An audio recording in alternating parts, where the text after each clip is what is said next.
Good evening. আজকে একটু sandwich মনটা করছিল, তো ভালো একটা ভেজ মাশরুম একটা মিও স্যান্ডউইচ বানিয়ে নিই। তো ক্যাপসিকামগুলো জাস্ট কেটে নিচ্ছিলাম স্লাইস করে, আর শসাটা পাশে জাস্ট ছাড়িয়ে রেখেছিলাম, ওটাও জাস্ট নর্মালি স্লাইস যেরকম হয় সেরকম নর্মালি কেটে নেব। কিছু না, সিম্পল কিছু ভেজিস ছিল ঘরে, তো ভাবলাম ওইগুলো দিয়েই কয়েকটা জাস্ট বানিয়ে নিই। লেটস সি কেমন হয়। ওকে, সো কিছু কর্ন আমি দিয়ে দিচ্ছি, আর হচ্ছে কি যে ভেজিসগুলো লাগছে আমি দেখিয়ে দিচ্ছি একবার। এই তো ক্যাপসিকাম, শসা, এই একটুখানি সুইট কর্ন নিচ্ছিলাম, বেশি কিছু না, আর দুটো মাশরুম নিয়েছিলাম, যেটা অফকোর্স মাশরুম স্যান্ডউইচ যেহেতু, তো মাশরুম নিয়েছিলাম, ওটাকে একটু পিস করে কেটে নিচ্ছি। এরকম রাফলি পিস করলেই হবে, এরকম কোনো ব্যাপার না যে তোমাকে সেম সাইজে পিস করতে হবে। আর তারপর একটু ভালো করে ধুয়ে নিচ্ছি, সব কিছুই ভালো করে ধুয়ে নিচ্ছি। স্পেশালি মাশরুমটা যেহেতু একটু নোংরা থাকে, বাজার থেকে আনা হয়, তো ওটাকে একটু ভালো করে ক্লিন করতে হবে যতক্ষণ না পুরোটা পরিষ্কার হচ্ছে। আর যেই টমেটোগুলো একটু অল্প করে স্লাইস করে কেটে নিয়েছি, সব ভেজিস থাকলে কি হয় না, কালারফুলও লাগে, প্লাস খেতেও ভীষণ টেস্টি হয়। তো তোমরা একবার বাড়িতে এটা বানিয়ে দেখতে পারো। খুব কম ইনগ্রিডিয়েন্টসই লাগে, এমন না যে তোমাকে সব দিতে হবে, যা ঘরে তোমাদের অ্যাভেলেবেল থাকবে ওইগুলোই দিয়ে দেবে। এই তো জাস্ট সব কটাকে নিয়ে নিচ্ছি। বাটিটা না বড্ড ছোট হয়ে গেছে মনে হচ্ছে, তো আমার মনে হচ্ছে ঠিক আছে নিয়ে নিচ্ছি, পরেরটা চেঞ্জ করে আমাকে মিক্সটা করতে হবে। চলো পরের স্টেপে যাওয়া যাক। এবার বেসিক্যালি কিছুই না, যে টমেটোগুলো কয়েকটা রেখে দিই, তারপরে আমি তোমাকে বাটিটা জাস্ট চেঞ্জ করে আমি মিক্সিংটা দেখাবো। ওকে, একটু বড় বাটি নিয়ে নিচ্ছি, জাস্ট পিঞ্চ অফ সল্ট আমি একটু দিয়ে দিলাম, জাস্ট নর্মাল। আর এবার পড়বে সসেসগুলো, একটু কেচাপ দিচ্ছি, সবারই ঘরে তো বেসিক্যালি কম বেশি কেচাপ থাকেই।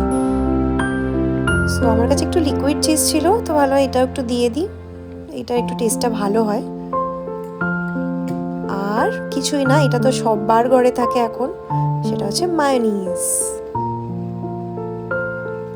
যেহেতু এটা ভেজ মায়োনিজ স্যান্ডউইচ, সো একটু কম দিলেও হবে আর বেশি দিলেও হবে, ওটা তোমাদের টেস্টের উপর ডিপেন্ড করে। সো এগুলোকে সব করে একটু মিক্স করে নিচ্ছি। মিক্স করলে কি হবে না, সব কিছুর মধ্যে একসাথে সসটা মিক্স হয়ে যাবে, তো কাইন্ড অফ টেস্টটা খুব ভালো আসবে। ওকে, তো এবার স্যান্ডউইচটাকে মেক করার পালা। আমি যে মিক্সচারটা বানিয়েছি ওইটা আমি এবার একটু এটার মধ্যে দিয়ে দিচ্ছি, বেশি না, পুরোটা দিচ্ছি না, কিছুটাই মানে দিচ্ছি, কারণ হচ্ছে পুরোটা দিলে কি বলতো উপর থেকে ফ্লো হয়ে যাবে, তো প্রবলেম হবে। তো আমার কাছে একটা চিজ স্লাইস ছিল, সো ওই চিজ স্লাইসটা আমি দিয়ে জাস্ট উপরটা আর একটা কোটিং করে দিচ্ছি। এবার যেটা মেন জিনিস, যেটার জন্য কালারটা খুবই সুন্দর আসে, ওটা তোমরা অবশ্যই দেবে। যারা এগ খেতে পছন্দ করে এগ ব্রাশ করে দেবে। আমি যেমন মিল্ক ছিল ঘরে, সো আমি একটু মিল্ক ব্রাশ করে দিই। সো ভালো করে উপরে পোর্শনটাকে একটু ব্রাশ করে দেবে, এই যে এইভাবে, যাতে কি হবে না, যখন তুমি ফ্রাই করবে তখন জিনিসটা গোল্ডেন ব্রাউন হবে, তো দেখতে খুব ভালো লাগছে। ফ্লেমটা একটু জ্বালিয়ে নিচ্ছি, মিডিয়াম টু লো ফ্লেমেই তোমরা করার চেষ্টা করবে। একটা এরকম প্যান নিয়ে নেবে, যেরকমই তোমাদের কাছে অ্যাভেলেবেল থাকে, আমি জাস্ট এটাতেই করছি। সো জাস্ট 1 কিউব বাটার, তেল আমি দিচ্ছি না, বাটারের টেস্টটা খুব সুন্দর আসে, সো একটু বাটার দিয়ে নিচ্ছি। সো এটাকে মেল্ট হওয়া পর্যন্ত ভালো করে এপিট ওপিট করে নেবে, জাস্ট দেখতেই পাচ্ছ এইভাবে করতে হবে। এইবার জাস্ট এইভাবে স্যান্ডউইচটা দিয়ে দেবে,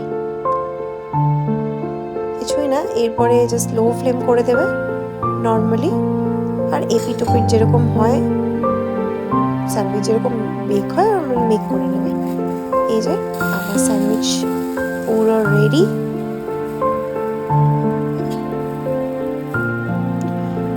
বেসিক্যালি আমি না খুব চেষ্টা করছিলাম ক্যামেরাটা হাতে ধরে একটু কেটে তোমাদের দেখাবো, কিন্তু আসলে আমি দেখো কাটতে গিয়ে একদম কাটতে পারছিলাম না, তাই কেটে কীরকম হয়েছে ভেতরটা সেটাই আমি তোমাদের একবারে দেখাচ্ছি।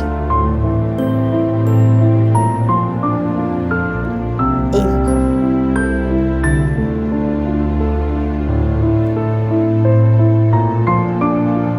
টেস্টি হয়, একবার বানিয়ে